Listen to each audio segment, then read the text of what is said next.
This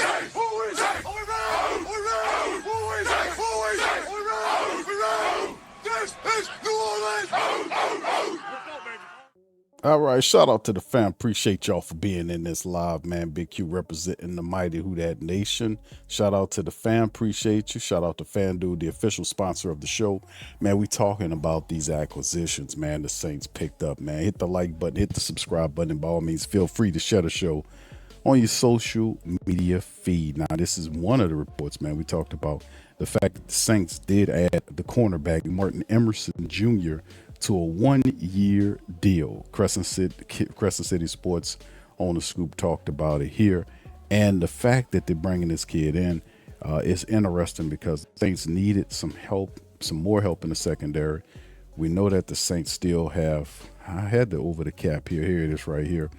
Roughly just under $11 million currently. So 10.8. Remember, eventually over the next couple of months, the Saints will use some of this money to sign their draft class, as well as the extension for Chris Olave at 15.4. His base salary extension is rumored to be happening. So we'll see what's going on with that. Will the Saints go and restructure some more contracts? What does it mean for Elvin Kamara? They want him to take that pay cut of that 10.4 on the cap. What does, there's still some stuff to be worked upon. But as of right now, the fact that the New Orleans Saints did bring another cornerback in to the secondary is something to watch out. Now, we know that the Saints did pick up Lorenzo Styles late in the draft. They also added the cornerback TJ Hall later on in the draft, but a lot of these guys are expected to play for role positions, and the Saints just trying to get a solid cornerback to add some competition to the room, and they feel like Martin Emerson is a guy that can help do that. So anyway, we're going to talk about Mark Emerson. We're going to talk about Anfernee Jennings, who the Saints agreed to contract with a couple of days ago. He was on a 1-year deal as well. We're also going to talk about Tyree Wilson. The three free agents, so to speak, I guess not. Tyree's more of a trade, but these veteran players, not undrafted rookies or drafted rookies, but veteran players on the back end after the draft, the Saints picked up to add to the team in an attempt to pull defense together. Remember, the Saints did not get a linebacker in the draft. And they needed a pass rusher.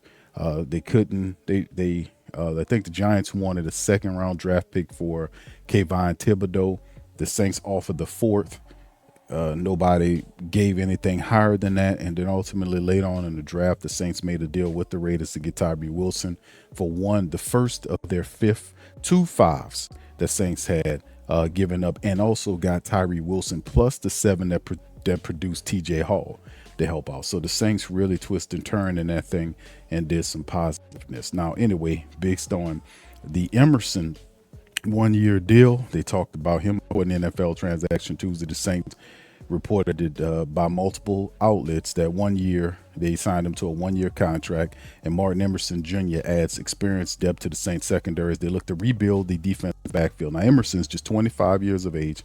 He was a 3rd-round pick back in 2022, 68th overall by the Browns of Mississippi State. He emerged as a starter for Cleveland, appearing in 17 games in 24 with 80 tackles, 3 tackles for a loss, 1 forced fumble, and 5 pass defense over the first full seasons. He recorded 4 picks and 29 pass breakups, contributing to a strong Browns pass defense in 2023. Now, in 25, his season was wiped out by a torn Achilles that he suffered in training camp, which led to the end of his rookie contract with the Browns. Now, the Cleveland did not expect to resign him, opening the door for other teams. Emerson had previously visited with the Texans early in April before meeting with the Saints on Tuesday.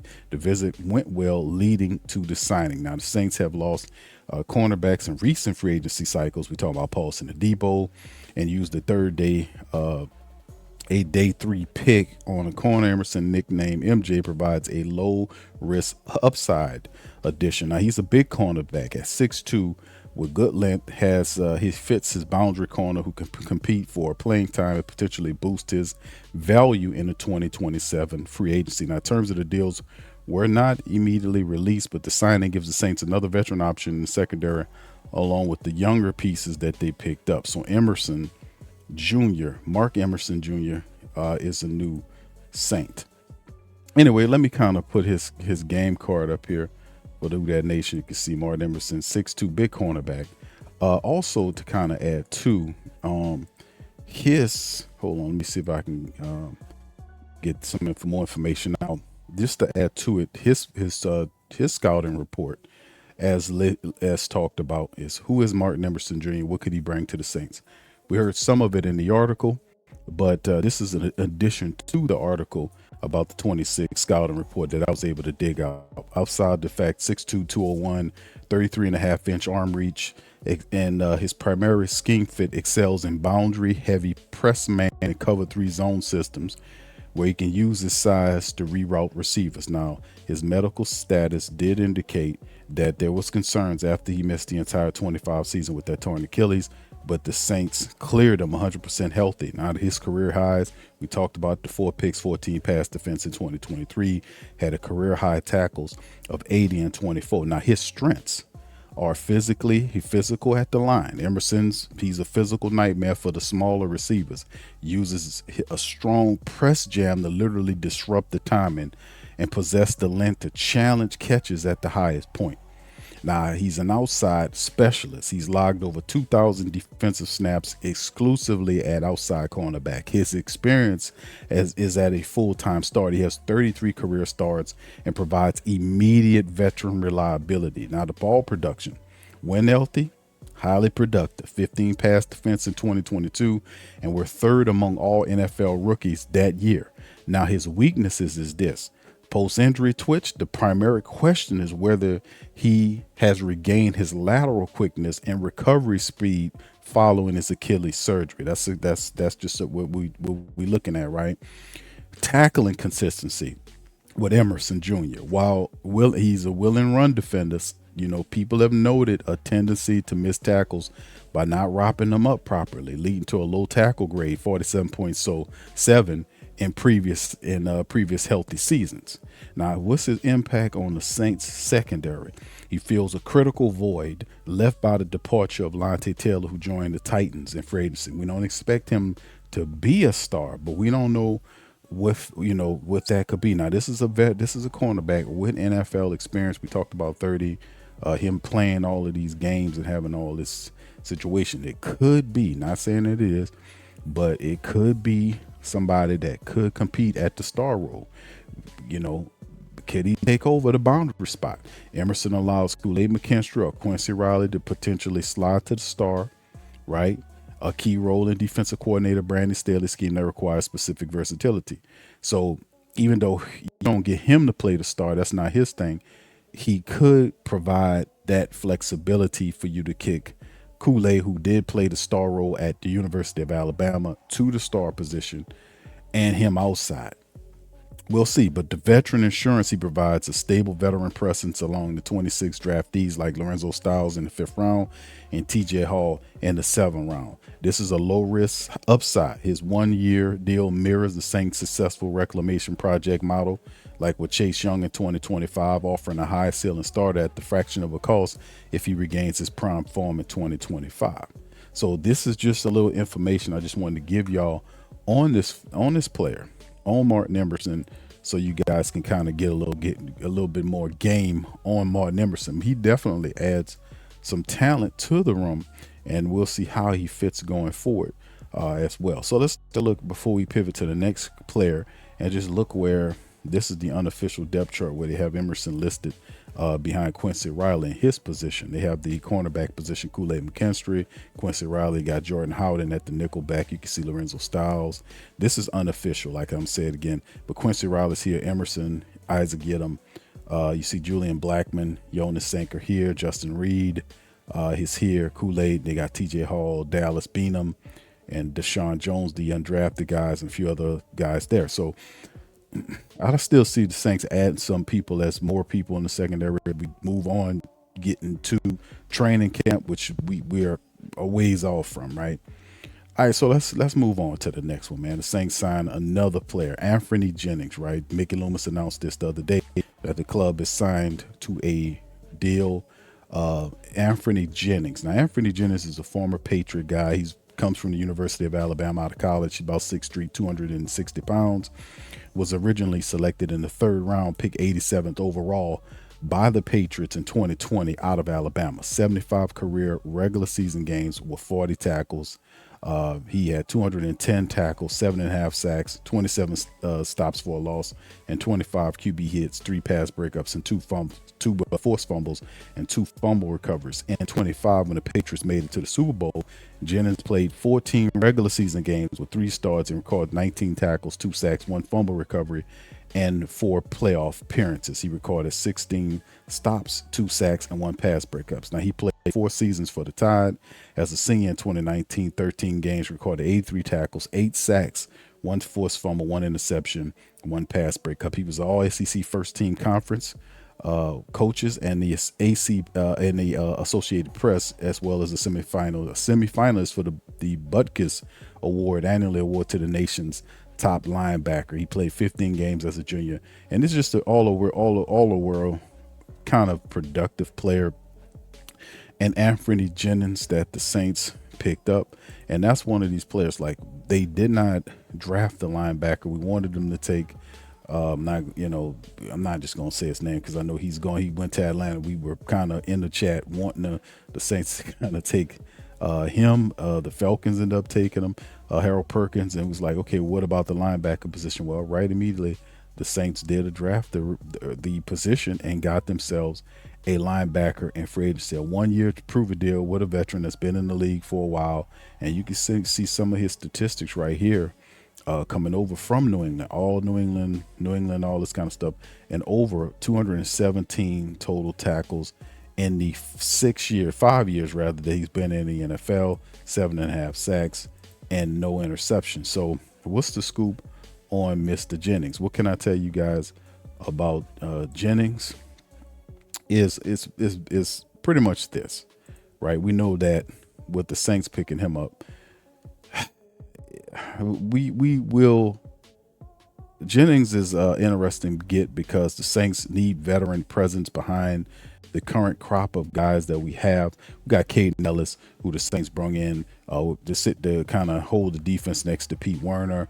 We know Isaiah Stallbird is a special teams ace. Danny Stutzman was big last year, 50-something tackles last year, and a co-starter were with Pete Werner. Remember, the Saints picked him up. And it's also Jalen Ford, who is also another really solid linebacker who has the speed and versatility to go back and forth, who can cover and blitz as well, out of the University of Texas.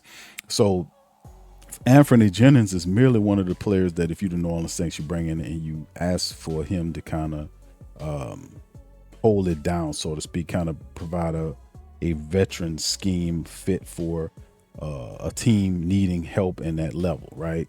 And that's what he does. So that's what we expect him to do. And outside of that, what Jennings brings here. Now, the physical profile for Jennings is he's broad, he's powerful frame, 6'2", 260. Primary scheme fit, he's best used as a 34 outside linebacker or a heavy side defensive end in the 4-3 package.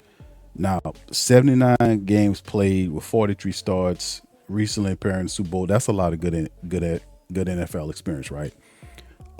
26 tackles, 2 sacks, 5 tackles for loss in a diminished rotational role is some of the key stats. His strengths is elite run defender, widely regarded as one of the best run stuffers, edge players in the league, consistently setting hard edges. He also provides a high tier special teams utility. He, when added to there, have logged in over 600 career snaps in those units. So it's kind of bringing them in as a steady veteran presence, linebacker room, as well as a hitter in your special teams. Now, his weakness is limited pass rush. He's not a high volume sack artist. The 7.5 sacks over 5 years let you know that. Now, most of his pressures come from pure power rather than refined technical moves.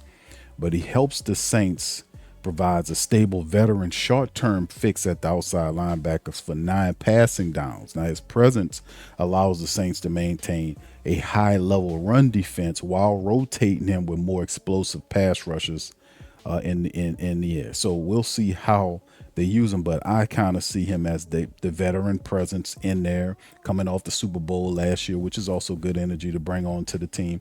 Not to mention a special teams component to help lift that up, and a sure tackler on that side of things, right? Anfernee Simmons, welcome to the Saints. And then, of course, we go to the other side. It's Tyree Wilson, right?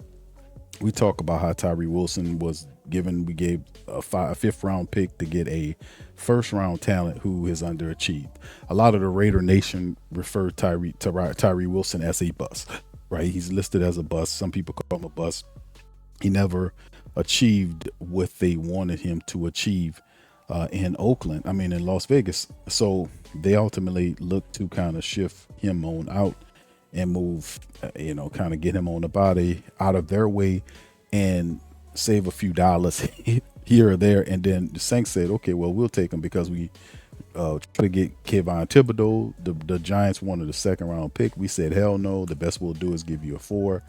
So here comes Tyree Wilson. Now, Tyree Wilson at that point was better than any other 4th or 5th round pick the Saints was going to get at that position.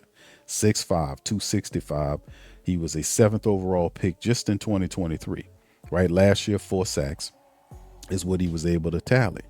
But like I said, with Tyree Wilson, the interesting thing about him is that he fits the mold in terms of what our pass rushers look like. He looks like, in terms of his build, guys like Carl Granderson, Chase Young, 6'4", 6'5", guys that's 260, 270 around there that can really get after you. And also the fact that Brandon Staley wanted Tyree Wilson to join the team is also a positive, because he might have in his imagination thinking, I got a role for this guy. I think I can get work with this guy. I can get him to fire off and I can do some stuff. I can build him up. But like I said, they got Tyree Wilson for giving up a 5th round pick, and they got him plus a 7th round pick back that became TJ Hall, which was positive. But this is the profile as far as Tyree Wilson is concerned. Physical, freakish length, 6'5", 6'6", 270 plus. His got a good arm wingspan, 84.5-inch wingspan, 33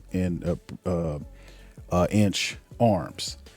Primary scheme, he's a high upside 5 technique who can, reduce inside as a pass rush in your sub packages. That's pretty much what Tyree Wilson is. And that's exactly what the Saints are going to use him for.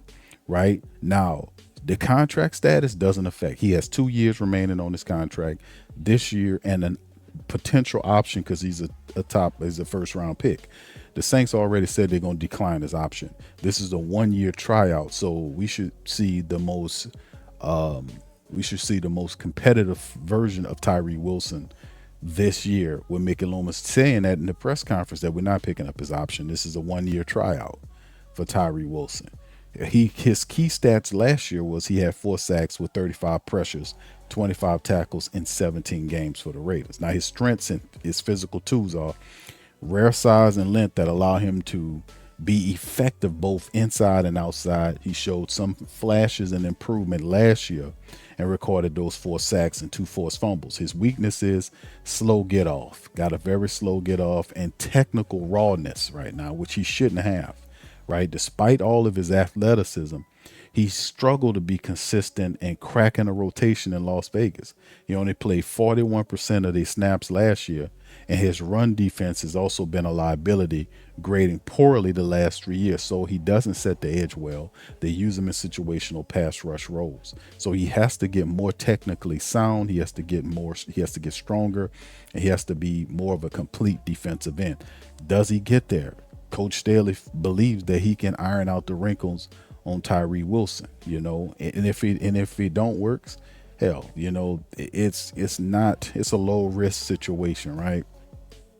And also how he helps the Saints is Wilson gets a fresh start, Now this could be projected similarly to Chase Young, but on a lesser level, right?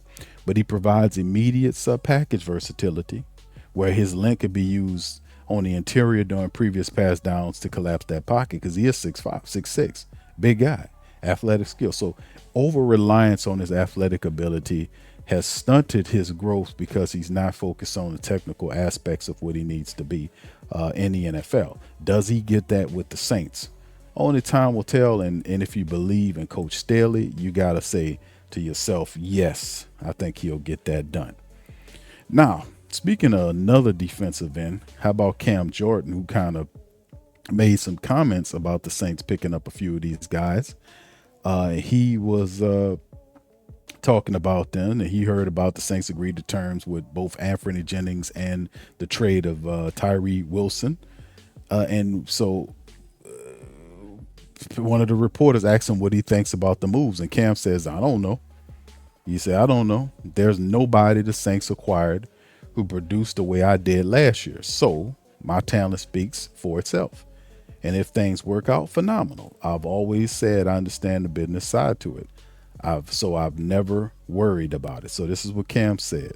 And right now, Cam, 36, coming off 10.5 sack season, it's really not impressed with who the Saints are getting, right? The Saints get Tyree Wilson and trade for a 5th-round pick, get the player and a 7 back. They also bring in Anfernee Jennings for really relatively nothing. These are low risk signings for the Saints and trades for the Saints right here in an attempt to kind of move and appease some of the needs post-draft. But we still have, before Cam Jordan comes to town or whatever, the Saints have a priority list. And high on that priority list is Chris Olave. Chris Olave is the number one thing that they want to get taken care of. And outside of that, man, listen, if the Saints don't do that, then, perhaps, but I don't see one happening before the other. I see the Chris Olave deal getting done and ultimately Cam Jordan getting done if Cam Jordan is there. It don't appear there to be much of a market for Cam, but we know it'll probably happen later on in the year, right before we get to camp. Somewhere along in there, it'll start an uptick in him, but it could very well. The Saints already got Tyree Wilson in trade. They signed Anfernee Jennings. I don't think he feels that mold, but we'll see. But the Saints they're in a position where they're moving on. We got to keep this thing going. Cam is cool, but we got to offer. If he ain't take the offer, we ain't tripping on him not taking that offer. We got to keep it moving. We got to keep it grooving. So this is what the Saints are saying. All right. So anyway, let's move on, man. Let's follow this. Right. This is an article right here from what was it? The Sporting News. That was sourced and based on an article, or a tweet rather, from a reporter that talked about the fact that the Eagles were engaged or have engaged in trade talks with the Saints for veteran safety Justin Reid. Now, Reid has 2 years left on a $31.5 million contract for the Saints. Remember, Justin Reid signed over from the Chiefs to come and play for the Saints. And of course, Justin Reid heard this tweet and he replied, "No need to humor fabricated hearsay," which completely shut Justin Reid down. I don't think he replied back to him or whatever. He never replied back to the man again. But yeah, he just smartly shut it down and let it be known. So anyway, let's go into it because obviously he said it's not true. So, but aside from the free agents, the Saints might be eyeing some trades to complete the roster. One of the moves could even being trading away players, as well as a rumor Wednesday of Justin Reid. Now, we just talked about this, and Justin Reid calls the rumor fabricated hearsay. We just showed you there. The Eagles have engaged, and he shut it down. While the Eagles could use a strong safety, he might go out and sign or trade for a starter. There's no indication that Reid is an option, let alone a trade candidate at all this offseason. Reid himself is now shutting down those trade rumors as the 2-time Super Bowl champion seemingly has no plans on leaving the Saints this trade offseason. So by trade this offseason. So while Reid wouldn't have a real say, Mick Loomis and company decide to trade him. Saints 8th-year safety is not someone worth trading away. He had 1 interception last year, and this is the guy I kind of talk about him. This is a base of rumor from a random account on social media. Reid is completely shutting this trade rumor down, and in doing so by calling it fabricated hearsay. Indeed, I don't know what the trade value is on Justin Reid. I've never heard this particular person or whoever it is saying that. I never heard a rumor of Justin Reid, Saints looking to move Justin Reid. The time would have been prior to the draft or even during the draft, not post-draft. But the bottom line is I don't see them moving Justin Reid right now. It's a lot of movement that happened already with the defense. Justin Reid is going to remain where he is there. The Saints brought in Julian Blackman, Kool-Aid McKinstry and Quincy Riley are there.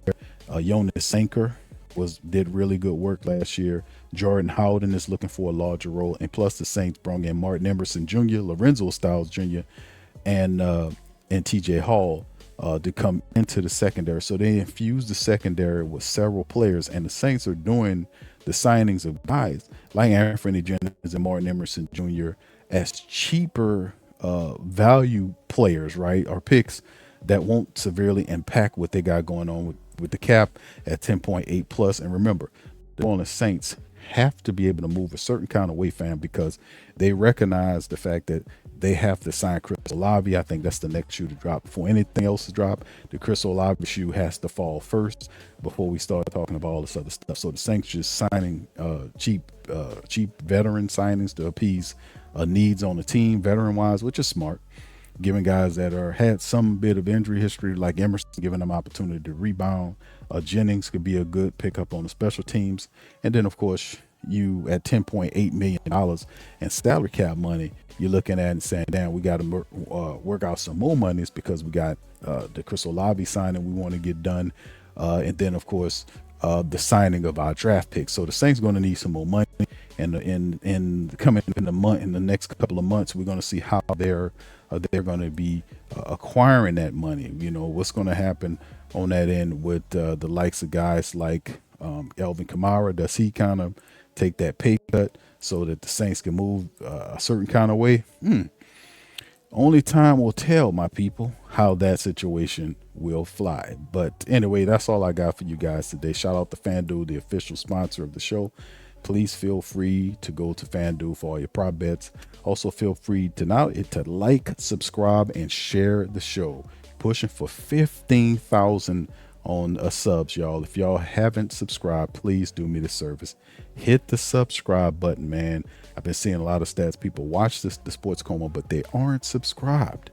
Please subscribe now. It's free. You hit the subscribe button and the notification bell, and I take care of the rest. That's what we do here at the Coma. So with that being said, once again, hit the subscribe button, the like, share, and the notification bell for future content and updates and breakdowns and player scouting reports on new players coming to the team, man. We got you covered on the Coma. With that being said, shout out to our Patreon and YouTube membership families. The new breakdown video is out for our family members. Video breakdown of the draft class, the entire draft class. I'll be working on doing the undrafted class coming up in a couple of days, soon as I can, and get that one out to you as well. So with that being said, I appreciate the support, y'all, and I'm gonna holler at you on the next one. Much love, peace, and who that? Who that say they gonna beat them Saints? Who that? Who that? Who that say they gonna beat them Saints? Who that? Who that? Who that say they gonna beat them Saints? Who that? Who that?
Whether you're catching up on Saints news at Jackson Square, checking Pelicans scores in the Garden District, or staying updated on LSU while grabbing coffee in the French Quarter, there's one place that keeps you connected to everything that matters in our city.